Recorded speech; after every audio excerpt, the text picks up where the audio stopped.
I am here to support this initiative, the Concordia Summit.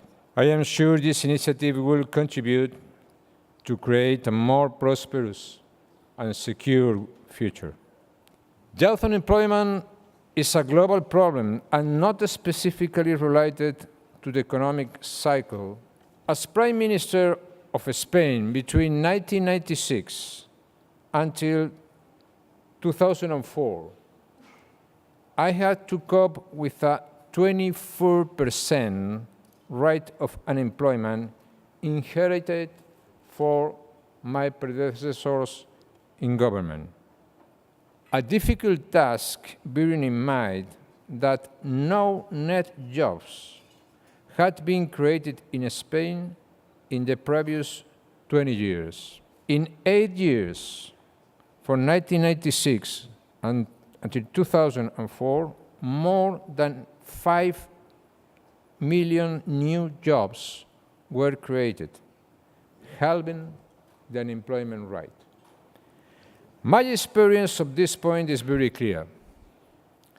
Governments can and must set the necessary conditions for the companies to create jobs by committing to stability and by opting to overhaul permanently the economy. But this stability is not enough if it's not fueled by economic reforms.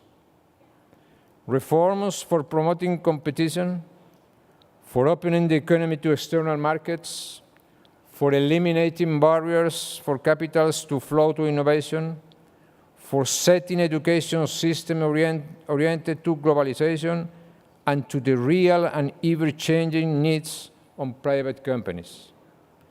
Reforms for simplifying and reducing taxes. Globalization has soared the level of excellence in managing the economy. There is no other way that sound and credible economic policies for guarantee a stable setting in which private initiative could deploy its enormous potential.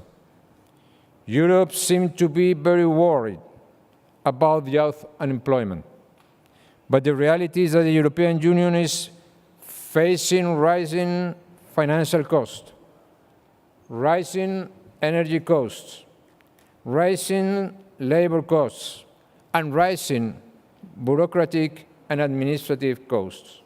And this is not the best ground to reduce youth unemployment.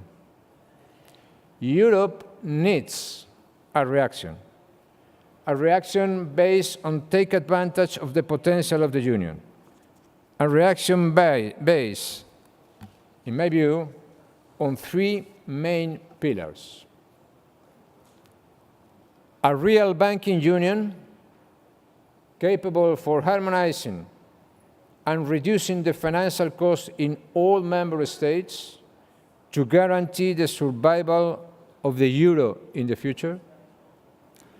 A single energy policy to make our companies more competitive in comparison with other economic blocs in which the energy policy is oriented to the economic performance and not exclusively to the protection of the environment.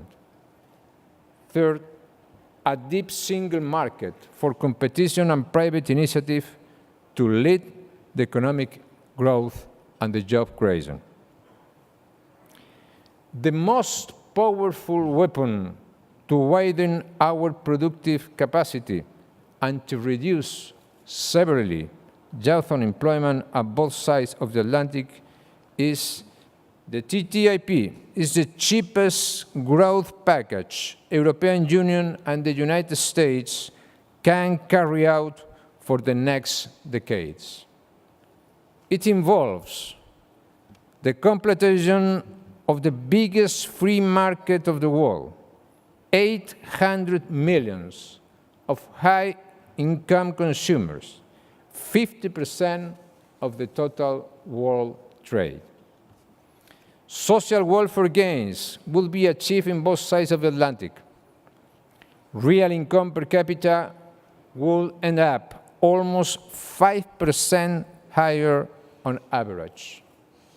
More than 2 million new jobs in the OECD countries. Better allocation of resources, increasing the potential growth of the economy in both sides of the Atlantic. The possibility of leading Western technological standard to other big emerging economic powers. Expected positive reaction of the rest of the countries toward the liberalization of the world free trade. Strengthening the Atlantic Alliance and opening it up to the other freedom-loving nations of Latin America, for instance, and the world is not only in the best economic interests of our citizens. More fundamentally, is in the interest of the values we cherish and serve. It is the best way to preserve and extend the pillars that have made Western civilization the utmost human achievement: representative government, the rule of law, free market, and civil society. I believe in these ideas, I defend these ideas, and I'm working for these ideas. Thank you very much for your attention this morning.